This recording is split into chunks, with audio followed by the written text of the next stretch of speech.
안녕하세요. 일신사입니다. 저희 채널에는 신박한 사연들이 많이 있으니 많은 분들의 구독 부탁드립니다. 이번 사연은 받은 재산 탕진하고 잘난 척하며 스니님 가족을 무시하던 꼰대 큰아버지를 새언니가 사이다 발언으로 내쫓았다는 사연인데요. 함께 보시겠습니다. 안녕하세요. 더운 여름 다들 수고가 많으시죠? 저희 새언니가 이번 제사에서 큰아빠에게 상해 있던 저희 가족 감정의 응어리를 사이다 발언들로 한 방에 날려버려 준 일이 있어 이렇게 사연을 올립니다. 저는 30대 초반 직장에 다니는 여자입니다.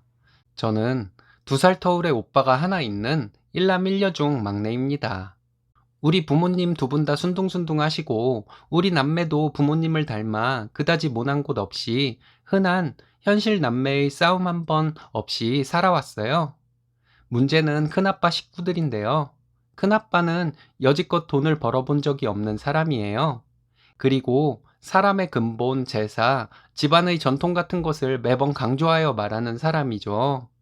우리 할아버지께서는 지금은 돌아가셨지만 엄청 부자셨어요. 서울 변두리와 근교에 건물과 땅 100필지를 갖고 계셨었다니 정말 대단한 부자였죠. 그 할아버지 덕에 우리 큰아빠와 아빠는 정말 부잣집 도련님처럼 자랐나 봐요.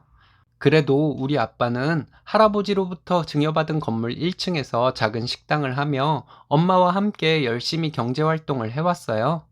다른 층에서 나오는 월세와 또 다른 건물, 도지준 땅에서 나오는 돈으로 우리 남매도 정말 풍족하게 자랐죠. 그런데 큰아빠는 할아버지 살아계실 때부터 증여를 받기 시작해서 저희 아빠에 비하면 정말 어마어마하게 차이가 날 정도로 많은 재산을 받았대요. 그래서 평생 일도 안 하고 재벌 행세하며 할아버지 재산을 본인이 함께 조성한 것처럼 말하고 다녔어요. 게다가 친척들을 엄청 무시하고요. 잘난 척이 엄청 심하고요. 큰아빠는 결혼한 아들 둘이 있는데 우리 사촌 오빠들이죠. 어려서부터 고액과외, 학교 선생님 과외를 받고 학교에 돈도 많이 써서 사촌 오빠들 고등학교 때 학생회장을 하고 그랬어요. 그 외에도 큰아빠 큰엄마의 사치까지 더해져 증여받은 땅 건물 외에도 할아버지가 갖고 계신 나머지 재산도 모두 설정 잡혀서 전부 탕진했다더군요. 그리고 할아버지 돌아가신 이후부터는 갖고 있던 재산들을 팔아서 사치하고 사촌 오빠들까지 그 사치에 가담해서 지금은 건물 하나 남았다더군요. 그래도 아직 큰아빠 본인은 재벌인 양 행세하고 다녀요. 사촌 오빠들도 큰아빠를 닮아 자기들이 최고인 줄 알고 우리 아빠가 작은 아빠인데도 자기들 아랫사람처럼 여기며 살아왔어요. 예를 들면 우리 어렸을 때 제사를 준비할 때 제기를 꺼내는 거나 상 피는 것들을 큰엄마는 자기 자식들인 장성한 사촌 오빠들을 놔두고 우리 아빠를 시키고 그랬어요. 게다가 큰아빠는 사촌 오빠들이 장자의 자식이니 우리 아빠보다 오히려 위다 라는 식으로 말한 적이 많아요. 그런 분위기 속에서 자랐으니 사촌 오빠들도 아나무인으로 자랐겠죠? 차례나 제사도 큰엄마 몸이 안 좋다고 언젠가부터 저희 집에서 지내기 시작했어요. 자신은 큰아들이니 부모 재산을 다 받아야 하는 것인데 우리 아빠가 어느 정도 재산을 받을 수 있게 해준 것을 고맙게 생각해야 한다고 매번 말을 해요. 큰아빠는 또 우리 엄마는 근본이 없는 집에서 시집 온 사람이니 제사 잘 지내야 복을 받는다고 늘 말하고요. 사촌 새언니들도 그냥 평범한 집에서 자란 사람들인데 큰 새언니는 자신이 재벌집 상속자 며느리인 것처럼 온몸에 명품을 두르고 아이를 영어 유치원에 과외에 해외여행에 이런 것들 우리한테 자랑하기 바빠요. 그래서 큰아빠네 집은 항상 엄청난 대출이자에 허덕이면서도 허세와 사치는 멈추질 않네요. 저희 아빠가 말씀하시기로는 큰아빠네가 지금까지 가지고 있는 건물도 팔아먹을 날이 얼마 안 남았다고 하셨습니다. 그러던 중 지난 봄에 오빠가 결혼을 했는데 정말 예쁘고 착한 새언니가 들어왔어요. 항상 주말에 오빠 부부가 집에 오면 우리 아빠가 젊을 적부터 살아온 얘기를 하는 것을 좋아하는데 우리 새언니는 신기하게도 그 재미없는 얘기를 신나게 듣고 맞장구 쳐주고 중간중간 질문까지 해가면서 공감을 해주네요. 항상 비슷한 얘기가 반복되는데도 전혀 지루해하는 기색 없이 아빠의 인생 스토리를 들어준답니다. 그래서 밥 차리거나 설거지하는 등의 일들은 항상 엄마와 저 오빠가 전부 해요. 새언니는 밥 차리려고 거실 소파에서 일어나려 하면 아빠가 우리 남매에게 네 언니가 집에서 네 오빠 밥 챙겨주는 것도 힘들 텐데 여기까지 와서 또 밥 차리게 하냐? 니네가 차려! 하면서 새언니랑 소파에서 계속 신나게 아빠의 인생 스토리를 얘기해요. 저도 듣기 지겨워서 피하는 것을 신나게 들어주니 저는 새언니한테 고맙게 생각하면서 엄마를 도와 밥 차리고 설거지하고 그러죠. 이렇게 착한 새언니인데 이런 새언니의 대박반전의 매력을 볼 수 있는 사건이 터졌어요. 증조할아버지 제삿날 때마침 휴일이어서 우리 집에서 우리 가족들과 큰아빠네 가족들 모두 점심때부터 모여서 제사 준비를 하는데 우리 엄마와 저, 오빠, 새언니 이렇게만 제사 음식을 하고 있었어요. 큰엄마랑 사촌 새언니들은 방에 들어가서 자는지 핸드폰 보는지 나오지도 않고요. 큰아빠는 늘 하던 허세를 부리다가 부엌에 가끔 와서 정성스런 마음으로 제사 음식을 해야 한다고 잔소리를 하고 나갔죠. 제사가 모두 준비되고 원래 밤늦게 지낼 제사를 8시쯤 지내자고 새언니가 아빠한테 말했나 봐요. 내일 출근도 해야 한다고. 아빠는 그렇게 하자고 해서 제사 음식을 모두 차렸는데 음식 나르는 소리에 소파에서 자고 있던 큰아빠가 깨서 지금 시간이 몇 시인데 제사를 준비하냐고 했어요. 그래서 아빠가 내일 애들 출근도 하고 해야 하니 그냥 일찍 제사 지내자고 말했고요. 그랬더니 큰아빠가 그런 게 어딨냐고 어디서 그 며느리로 근본 없는 것들이 들어와서 가풍까지 무너뜨린다고 막말을 하며 제사는 자시에 맞춰 지낸다고 막무가내로 나가더군요. 우리 아빠는 우선 알겠다고 했는데 큰아빠가 대뜸 재수씨랑 땡땡이 쳐 이리 와봐라 그러더니 제사가 어쩌고 가풍이 어쩌고 하다가 사람이 근본이 없으면 배우려는 자세를 갖기라도 해야지 이렇게 제멋대로 해서 집안이 제대로 되겠어? 라고 말을 하는데 아니 말이 채 끝나기도 전에 새언니가 맞아요 큰아버님 사람이 근본이 있어야죠. 제사에 며느리랑 손주며느리가 제사 음식을 안 하고 방에 어딜 틀어박혀 있어요? 라며 부드럽게 말하는 거예요.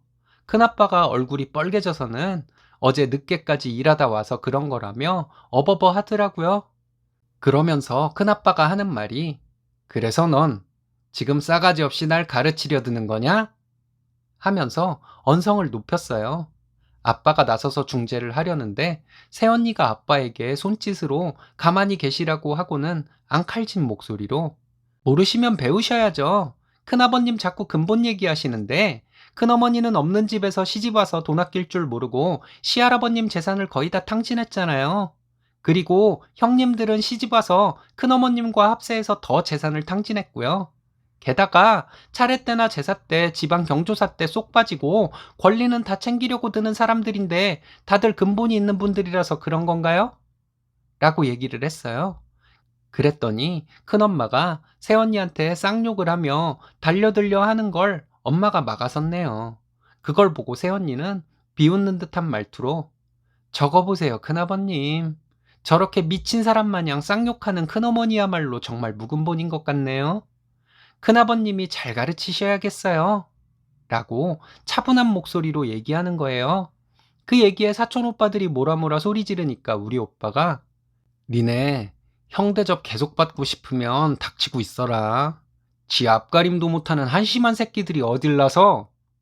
라고 소리 질렀더니 사촌 오빠들은 한마디도 못하고 가만히 있더라고요. 그럴 수밖에 없는 게 오빠가 고등학교 때 둘째 사촌 오빠가 우리 아빠한테 반말을 하며 대든 적이 있는데 그걸 보고 사람들 다 보는 앞에서 우리 오빠가 둘째 오빠를 심하다 싶을 정도로 패준 적이 있었거든요. 그 후로 사촌 오빠들은 우리 오빠를 두려워했어요. 그러고는 새언니가 계속 말을 이어나갔어요. 큰아버님은 재산도 아버님보다 10배 가까이 물려받으셨으면서 지금은 아버님만큼도 안 되는 재산 남아있잖아요. 그것도 은행빚 다 갚고 나면 얼마 남지도 않을 거고요. 그런데도 정신 못 차리시고 우리 아버님 어머님을 무시하고 계세요? 아주버님들 나중에 정말 거리에 나앉을 날이 멀지 않은 것 같은데, 그때를 대비해서라도 우리 아버님한테 잘 하셔야 할 거예요. 아니면 정말 우리 아버님한테 국물도 없을 테니까요. 라며 엄청난 이 얘기를 편안한 표정으로 하더라고요. 그랬더니 큰아빠랑 큰엄마가 알아듣지 못할 쌍욕을 하며 고래고래 소리 지르더군요. 우리 아빠가 나서서 우리 며느리한테 욕하면 형이고 뭐고 가만두지 않겠다고, 나랑 마누라야 무시받아도 내가 잘하면 형도 달라지겠지라고 생각하고 살았는데 이젠 아니라고, 참고 살았더니 우리 자식들까지 무시당하더라고 하면서 이젠 나도 안 참는다고 하면서 큰아빠 가족들을 내쫓았어요. 내쫓기듯 나가는 큰아빠 가족들에게 우리 새언니가 한 말이 뭔 줄 아세요? 큰아버님, 조만간 돈 빌리러 우리 아버님에게 오시게 될 텐데, 그때는 여태까지 우리 부모님 무시해온 거 무릎 꿇고 사죄한 후에 돈 얘기 꺼내셔야 할 거예요. 그럼 제사는 우리 근본이 있는 사람들끼리 지내겠습니다. 안녕히 가세요.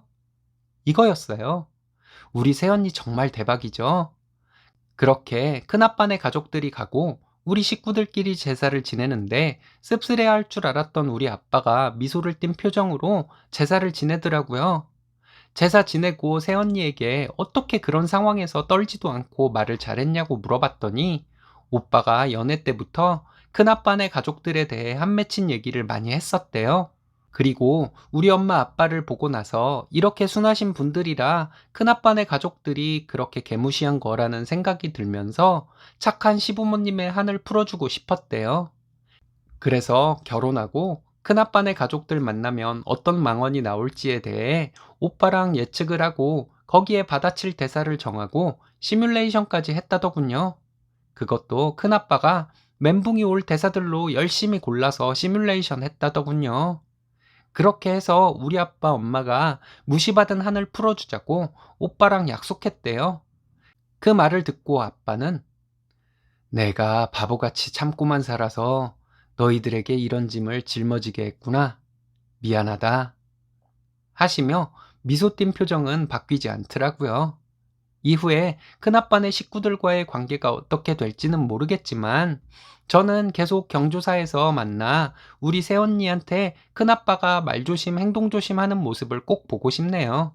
새언니는 제사 지내고 나서 엄마 아빠 몰래 저한테 와서 이후 상황들에 대해 또 시뮬레이션 해봐야 할 것 같아서 귀찮겠다고 하며 웃었어요.